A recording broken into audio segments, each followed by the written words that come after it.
Hello everyone, Nougat here. Welcome to a video about Legacy's Allure. Today's going to be a different kind of video.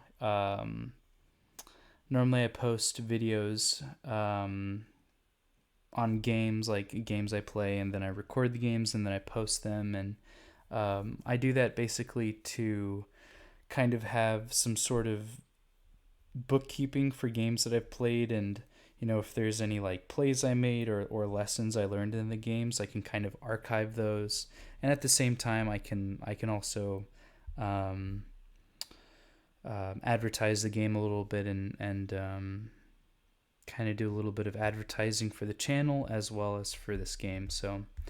Um, so that's what I normally do. Today's going to be different because I want to start a series where I specifically talk about a specific unit, and I talk about probably most of its relevant matchups, and then consider its strengths, kind of do some analysis, um, and so I'm hoping to do this kind of video with every single card in Legacy's Allure. Obviously, there's a ton, and especially when we consider matchups, there's so much, like, there'll be a lot of crossover in terms of, like, a Squire's matchup to a Goblin Lackey is always going to be the same, pretty much. Like, but then when I get to talk about the Goblin Lackey, it's going to be a little different. So,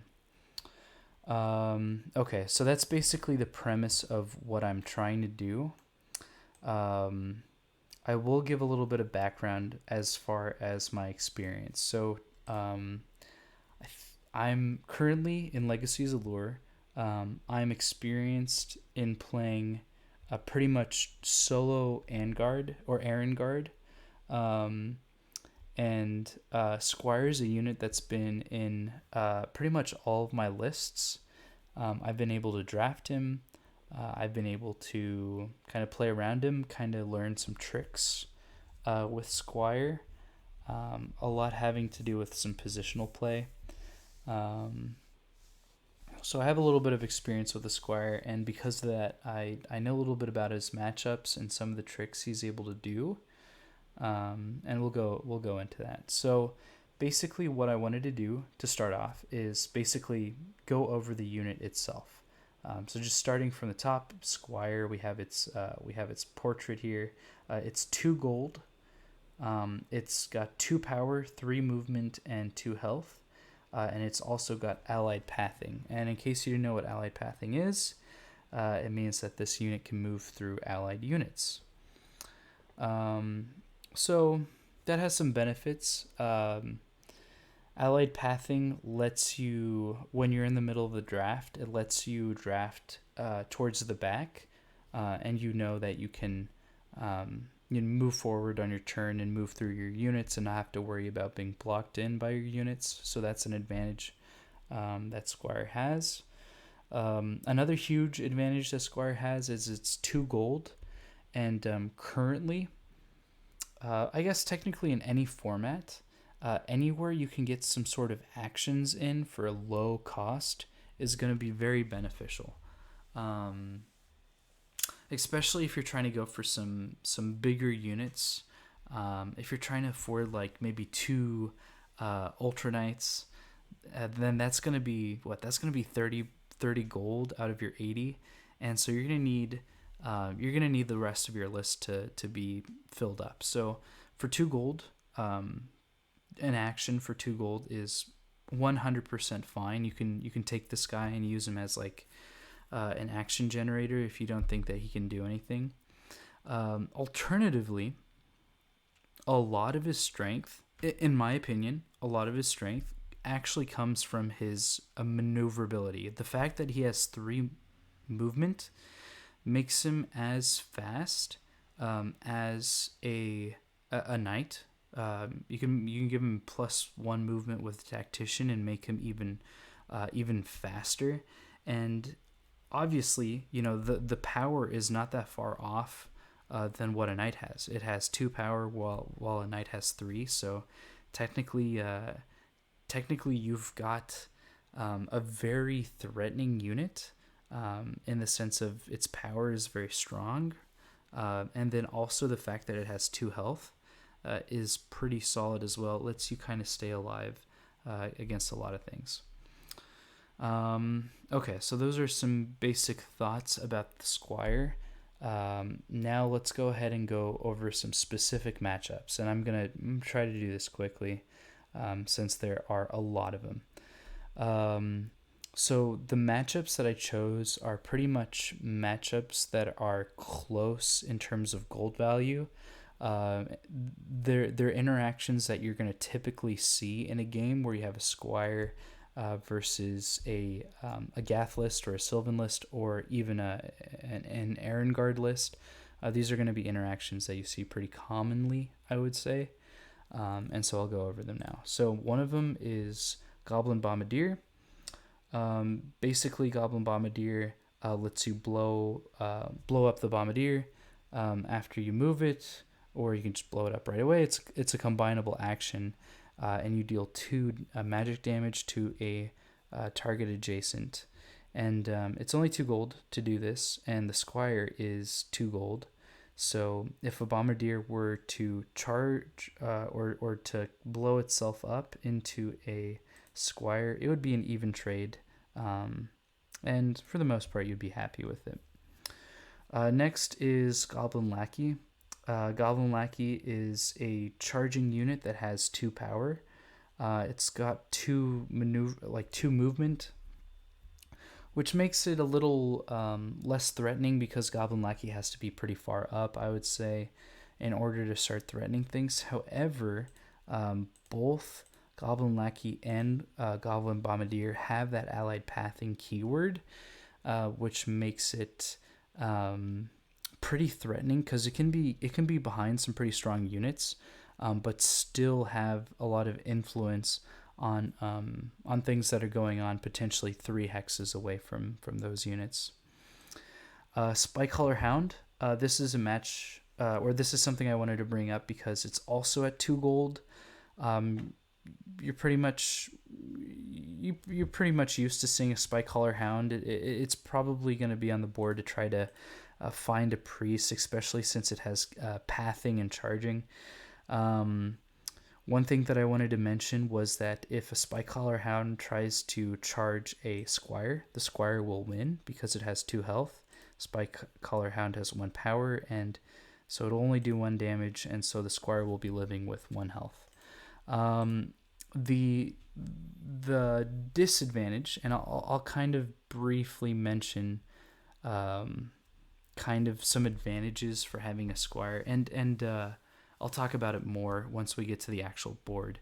But a huge advantage that the Collar Hound has over a Squire is that the Collar Hound has pathing, and it can get around a Squire pretty fast, and really do some damage to those backline units. If you have any 1 health backline unit, like a priest or like maybe even a Frost Maiden, that can be very dangerous indeed. Next is Crossbowmen. So as I mentioned earlier, Squires can be used as an action generator. It can be like a passing unit, and as a result, it can be pretty vulnerable to the Crossbowmen. It's a very interesting matchup, the Squire and the Crossbowmen, because the Squire has 2 health, and the Crossbowman has 1 power unless the unit it's attacking is exhausted, and then it has 2 power. So the Crossbowman has the potential to one-shot the Squire. However, if things are mistimed, and obviously units are misplaced, then the Squire actually has the ability to one-shot a Crossbowman, which can be huge in terms of a flank war, and things like that. And it can also make your Squire so much more valuable if you've got a Squire on the edge of the map and you're basically standing off a Crossbowman, and that Crossbowman wants to move forward and charge some things and try to be very aggressive on turns 2 and 3, trying to get into the back line. Having a standoff between a Squire and a Crossbowman can be game altering, for sure. Then we're back in Gath. So as you can see, Gath has a lot of very I would say influential low cost units. So we have the Goblin Flanker. This is pretty much the same stats as a Squire, except it's a little bit different. So it has charging, it has 3 maneuver, it has three movement, it has 2 health, it has 2 power. It's got some special text, so it's got allied pathing and charging, which is very valuable on the Goblin Flanker. The additional text it has is that it deals 1 less damage to melee units during combat. So if this Goblin Flanker were to charge a Squire, it would actually do 1 damage instead of 2, because the Squire is a melee unit. It doesn't have a ranged attack. So the Squire would be able to win this against a Flanker. So obviously, so a Gath player, unless he specifically wants to sacrifice his Flanker into your Squire, maybe for like a game-winning play or something, this is probably something that a Gath player is going to try to avoid. Unfortunately, the Squire doesn't have charging. That would make it probably the most overpowered card in the game. But if it did have charging, it would be insane. But because it doesn't have charging, a Goblin Flanker can pretty much always position away from a Squire and then keep itself safe. Obviously, it has to be aware of other things like elite longbowmen, something like that. Something else. So Shield Bearer. The reason why I bring up Shield Bearer is because of its ability. So specifically, it is it comes on the battlefield with 1 shield or shield 1, and it can move that shield to an ally, and that can be huge if you're playing with the Squire, or even if you're playing against the Squire. The fact that it does 2 damage or 2 power is pretty strong. And let's say these 2 units got close to each other, and they were opposing each other. So I had a Shield Bearer versus your Squire. If I were to attack with my Squire into this Shield Bearer, I would take 1 damage, and the Shield Bearer would take 2 damage, except that he starts with a shield, so he would be left on 1 health. And then the Shield Bearer could go, and then he could kill the Squire. The same is viable in the reverse. So if a Shield Bearer attacks a Squire, and it has that shield, right, then the Squire would have the advantage because the Shield Bearer would have activated, it would have taken the damage, and now the Squire can go.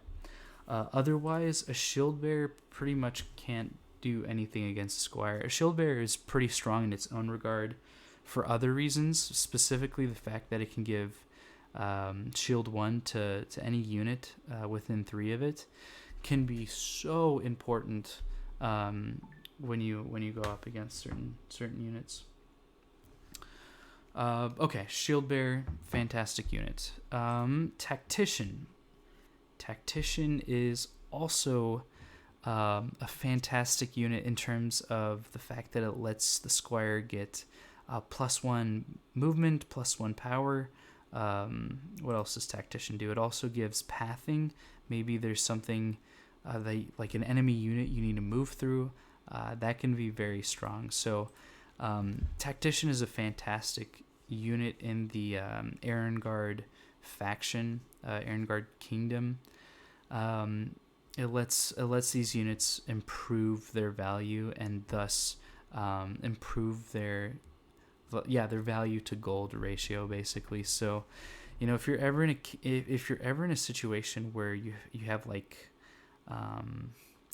let's say, probably like some of these stronger units, maybe like a damaged Warg Rider, or even one of these Grand Archers, if they're like right next to you could kill them. There's also cases where doing 3 damage to a unit that's like this like one of these high health units can be extremely beneficial as well. So Tactician, fantastic unit, very good at buffing the Squire if it ever needs it. Also, Squire having 4 movement from the Tactician can be game winning because Squires can be used as blocking units. They're very cheap and you can just throw them in very influential hexes and get a lot of value from that. Okay, so moving on. Northfang Hunter. Now Northfang Hunter, 4 gold. We're getting higher in gold value. This is definitely a unit that I would say counters the Squire. Unless, obviously, it starts... Like, unless the Squire is somehow able to attack a Northfang Hunter, which I don't know... Like, I don't understand how that could happen. Because of the fact that Northfang Hunter has charging, it has backstab, it can position well. I mean, I guess there's some cases where it might be able to happen, but we're now getting into some pretty obvious hard counters. Northfang, tremendous card. I personally think this is probably the second strongest 4 gold unit in the game. If Tactician didn't exist, then I would definitely consider Northfang Hunter the strongest 4 gold unit in the game. So fantastic unit. Yeah, Squire can't deal with this. Something else needs to deal with this, probably a knight. Next we have Dragon Hatchling. So I'll go ahead and go over the Dragon Hatchling. It's 5 gold. It's got 2 mana. And the reason why its mana is important is because it has a combinable action called Flame Assault. And that Flame Assault gets to deal 2 damage to a adjacent enemy unit. So essentially gets to move 3, and then on an adjacent hex, it gets to do 2 damage. And that's very, very solid against something like a Squire. Obviously, this is a 5 gold unit killing a 2 gold unit. It's probably not getting its most valuable Flame Assault on a Squire, but the fact that it does one-shot a Squire is important. And that's going to be very, very solid in terms of the Gath repertoire of units and actions to kind of assault a position that might have a vulnerable yet important Squire. Yeah, that's just one way of dealing with it. Additionally, we have a Grand Archer, a Tethir Grand Archer. I think I pronounced that right. Probably not. Yeah, the reason why this is good is because it has a 2 attack. It's got range 2, movement 3, 2 health, and it's also got charging, so it can move. When it does move, it moves, movement 1 while it's charging, and then obviously it can move back to its starting hex. So essentially, it has a range of 3. But you're kind of doing the stance of moving up and then moving back because of its special ability. But yeah, this one-shots in Squire. This is one of those cases where a shield bearer can make a difference in terms of keeping a Squire alive. Obviously, if a shield bearer... where did he go? Here he is. If a shield bearer gave shield 1 or 1 shield to the Squire, then the Squire would be able to live through a lot of this. And as a result, it changes a lot of the math, actually, of what's going on. For instance, I brought up the idea of the Dragon Hatchling. Say the Squire has a shield on it, and Dragon Hatchling comes and does a Flame Assault. Now the Squire is, it's still alive. It's got 1 health because, 3, because of shield 1 minus 2 is 1, so it's got 1 health. And then let's say that a Tactician comes along and buffs the Squire, giving it plus one power. That Squire can now one-shot a Dragon Hatchling, and that's like this combo of units that can make something like a Squire stronger than its than just being 2 gold. It could feel like being 5 gold, having it kill a 5 gold unit, but obviously a lot of things need to be set up for something like that to happen. let's move on to the Warg Archer. So Warg Archer is probably it's a really nice 6 gold unit. Having 4 health, having 2 range, having 3 movement, having charging and allied pathing, like this is so much value on one card. I actually cannot wait to do a unit review or unit analysis on this unit in particular. It can do so much. And one of the things it can do is one shot a Squire pretty easily. A Squire would not be able to pull off a one shot kill against a Warg Archer because it's got 4 health. The combo I was talking about requires a unit to have 3 health, and so just another perk of why Warg Archer is so strong. I'm gonna move on to Black Dragon, and then I'll talk about Battering Ram towards the end here, and then we'll move on to the actual board. So here is Black Dragon. Really good unit in the Yath repertoire. Very expensive, but easily. I personally think this could easily get its value back. It's got Flame Sweep, so it can move. If it does move, it gets -1 movement. If it's combined, but then it gets to do 2 magic damage to 3 chained hexes that are adjacent to this unit. And again, this is the exact same thing we see with the Flame Hatchling dealing 2 magic damage, the Squire only having 2 health, and so as a result, a dragon or a Black Dragon is just easily capable of knocking out one of these Squires. Just one-shotting it with its Flame Sweep. Obviously, the Black Dragon killing Squires is not the most value-inducing action that a Gath player could take, but as we mentioned before, Squire has its purposes. It's a blocker unit. It can protect some of your more valuable units, especially from a Goblin Archer, which is one of those cards I need to mention. A Goblin Archer has 1 power and not able to one-shot a Squire. So if a Goblin Archer decides to... where did he go? Here he went. If a Goblin Archer decides to charge a Squire, that Squire can easily, just next turn, just completely take this guy out. And it would be, you would kill 3 gold of a unit, right? Because Goblin Archer is 3 gold. So that's another matchup. This is a matchup that's actually specifically in Squire's favor, I would say. But obviously, you have to be adjacent to the Goblin Archer in order to be able to attack it that round, which can be pretty hard to deal with, or pretty hard to make happen. Okay, so I got distracted, but I was talking about Black Dragon. Fantastic unit, Black Dragon. It can kill Squires. It can one-shot Squires. But probably not the target of a Black Dragon attack at that point.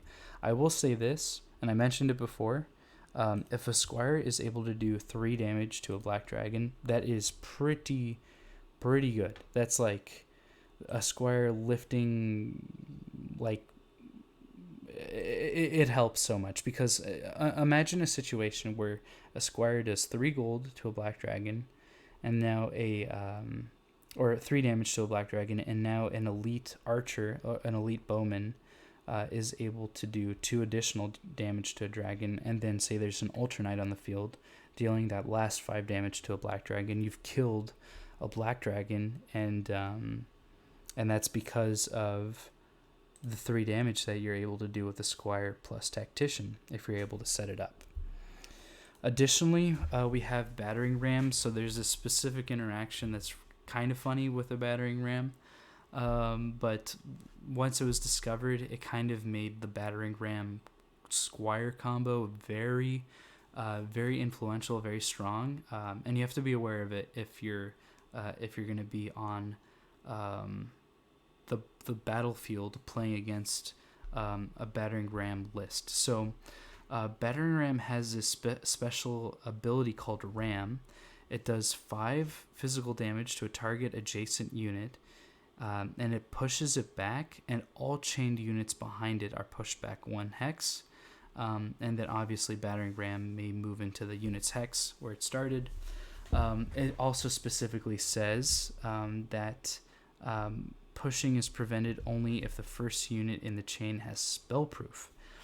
So you're essentially using a battering ram for its pushing ability. Like,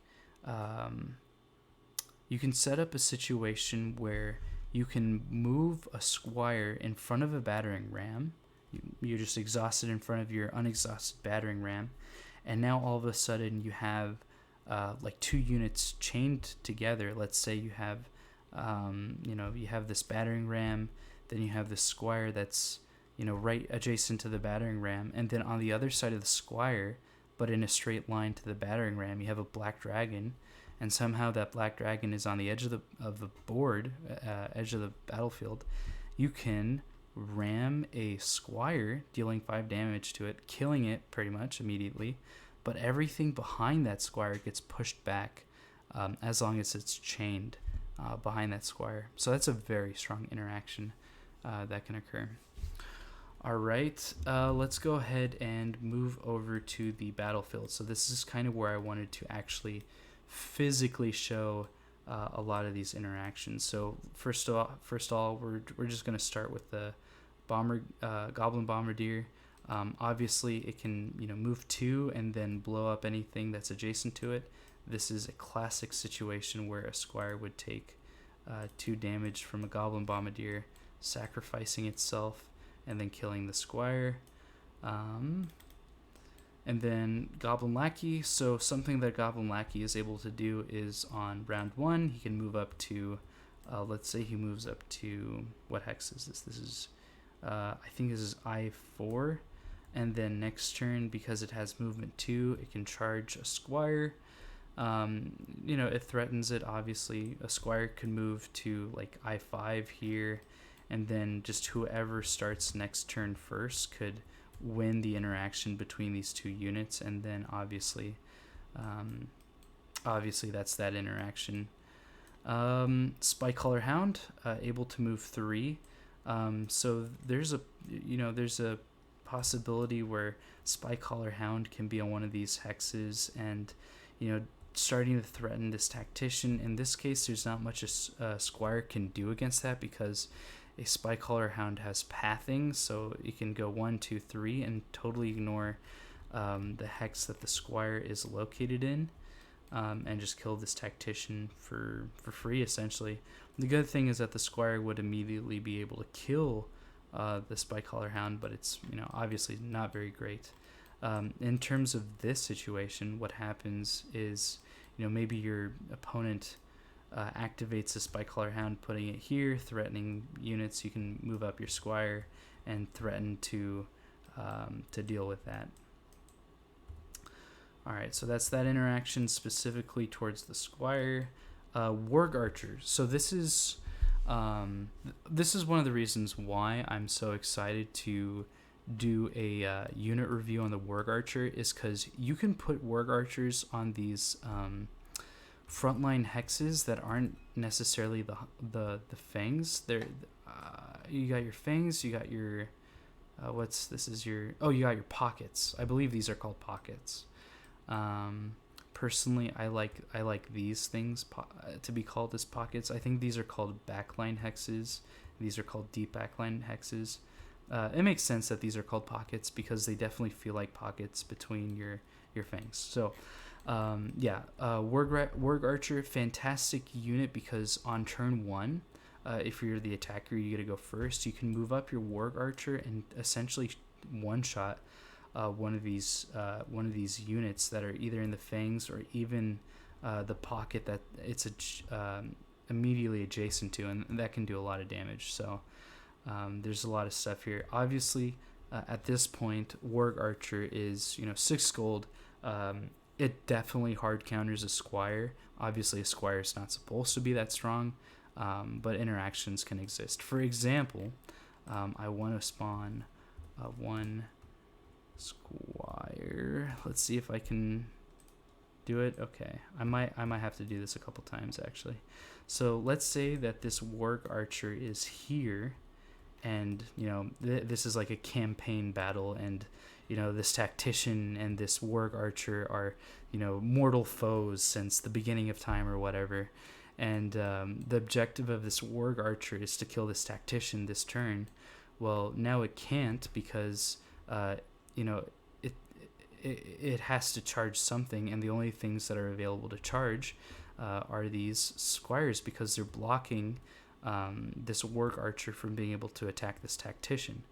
So this is why I refer to Squires as blocking units. They're not like, obviously they're not super strong, but what they can do is they can kind of serve as like pawns that like maybe protect each other in a way, but more than not, they just are used to defend more valuable units in the back. For instance, this could have been a Grand Wizard, and now this Archer is trying to threaten it. Obviously, it's in range because it can go 1, 2, 3. Say this Squire was here, it could go 1, 2, 3, and then shoot this Tactician, and kill the Tactician. But because of the positioning of the Squires, that doesn't happen. So that's why that's valuable. I have no idea how I did that.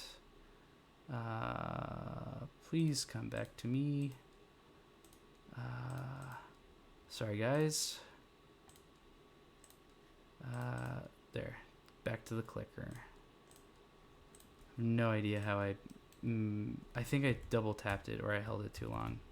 Yeah, I don't know what happened. Okay. Moving on to the Goblin Flanker. Fantastic unit. We already talked a little bit about its potential as a very valuable charging unit, except that it has the deals -1 damage to a melee unit. Obviously, it can't, like, it could charge the Squire, but it would immediately die to the Squire because the Squire would get to retaliate, because it would do 1 less damage. So the Squire would take 1 damage. I gotta change Squires. No buttons. 1 damage, and then the Goblin would take 2, killing the Goblin, and that's kind of how that works. What I will say is that we saw this earlier with the Goblin Lackey. The Goblin Lackey is able to sacrifice itself to an adjacent unit, giving it +1 power, and with that +1 power, now the Goblin Flanker is able to one-shot the Squire and potentially open up some lines. But that's going a little bit more into depth with the Goblin Lackey specifically. Let's move on to the Dragon Hatchling. So it's going to be the same interaction with the Black Dragon and the Dragon Hatchling. They both have their ability where they can move up and then do a Flame Assault, doing 2 damage. And then the dragon, Black Dragon, can move up, deal 2 damage to both these units, and killing it pretty much immediately. So good units there. I already talked about the situation where a Squire can kill a Dragon Hatchling. Remember, that's a situation where Shield Bearer gives a Squire a shield, and then Dragon Hatchling comes up and does some damage, does 2 damage. So the Squire takes 2 damage, 1 on the shield, 1 on the thing. And then now this is exhausted, obviously, and now the Tactician is able to give +1 power, and then on the Squire's turn, the Squire is able to do 3 damage to this Dragon Hatchling, killing it. So that's kind of on the board. You're able to see exactly how that interaction is supposed to happen. All right, moving on to some Sylvan. Sylvan, obviously, they have their Norfang Hunter. If this is able to get within range 3 of a Squire, the Squire is pretty much dead. It has charging, it has backstab.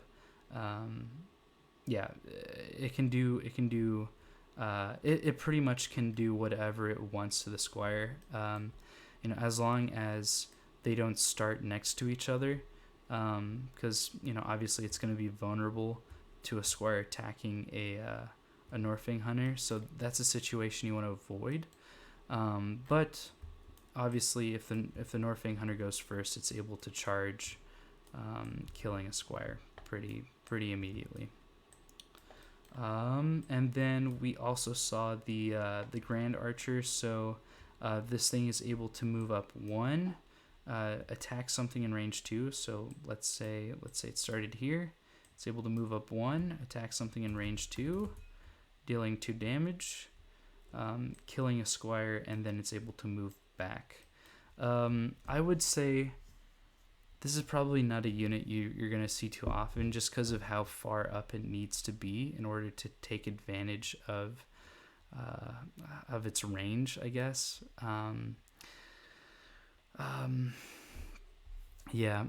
Sylvan has some interesting range compositions it can do with its 3 gold support unit. Obviously, I have to have a unit or a video to talk about that as well. So that is Sylvan. Those are gold cost units that are pretty close to 2 that are gonna counter that kind of thing. And then we also have the Crossbowmen. So if ever the Squire starts off exhausted, this happens all the time. In this kind of situation where you have like this will happen. This is a very common situation. I want to say that you'll have a Tactician kind of buff a Crossbowman, and the Crossbowman is trying to get control of either the A file or the I file, and use this as like a position to put some influence on the center of the board, slowly squeezing into the center, and then obviously shrinking his opponent's available moves. You can punish some things that get exhausted. So this is definitely a strategy that you'll see from an Vanguard player, and that is, for instance, an Vanguard player can exhaust a Tactician to give a Crossbowman +1 range, and let's say it's deep in the round, you've exhausted your Squire at this point. A Crossbowman is able to charge, and normally it has range 1, and normally it has power 1. But because the Squire or the target is exhausted, it has power 2, and because it has +1 range, it has range 2. So it's able to shoot the Squire and kill it. Now I will say that if there ever happens to be a time where a Squire and a Crossbowman are standing next to each other, and the Squire isn't exhausted, the Crossbowman is definitely not as strong as it can be. It can only really do 1 chip damage to the Squire, and then at that point, Squire is happy to just take out the Crossbowman and do that. So that is the interaction between those two. We talked a little bit about the shield breaker. Obviously, whoever attacks first in this matchup loses. And then obviously having a shield on a Squire can be beneficial. We talked about that a little bit.